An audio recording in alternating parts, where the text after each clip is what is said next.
பார்வையாளர் 1 இன்று நாம் ஒரு அற்புதமான நாடு பற்றி பேசப் போகிறோம். இந்த நாட்டு மக்கள் உலகிலேயே மிகவும் ஒழுக்கமானவர்களாக அழைக்கப்படுகிறார்கள்.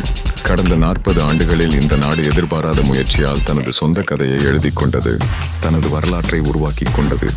சொல்லப்போனால் இந்த நாட்டில்தான் உலகின் முதல் மனிதன் வாழ்ந்தான் என்று வரலாற்று ஆசிரியர்கள் கூறுகிறார்கள். இந்த நாட்டின் இயற்கை அழகையும் கவர்ச்சிகரமான அழகுகளையும் காண வரும் சுற்றுலா பயணிகளின் எண்ணிக்கை இங்கு வசிக்கும் மக்களின் எண்ணிக்கையை விட 2 மடங்கு அதிகமாக உள்ளது. இங்கு உங்கள் வாகனத்தின் ஹாரனை உரத்து ஒலிக்க வைப்பது முற்றிலும் முடியாது. இந்த நாட்டில் உள்ள வீடுகள், அலுவலகங்கள், கட்டடங்கள் அனைத்தும் வெள்ளை நிறத்தில் பளபளப்பாக ஒரு அற்புதமான காட்சியை உருவாக்குகின்றன. அது மட்டுமல்ல, இந்த நாட்டில் உலகின் மிகப்பெரிய எண்ணெய் இருப்புகள் உள்ளன. இது இந்த நாட்டின் பொருளாதாரத்திற்கு வலுவான அடித்தளமாக உள்ளது. நண்பர்களே, நான் பேசுவது ஓமன் என்ற வலிமையான கவர்ச்சிகரமான நாடு பற்றி. ஓமனின் அதிகாரப்பூர்வ பெயர் சுல்தான் ஸ்டேட் ஆஃப் ஓமன். இந்த நாட்டின் மக்கள் தொகை சுமார் 50 லட்சம் பேர். இதில் 86% மக்கள் நகரங்களில் வசிக்கின்றனர். மீதமுள்ள 14% மக்கள் கிராமப்புறங்களில் வாழ்கின்றனர். ஓமனின் தலைநகரம் மஸ்கட்.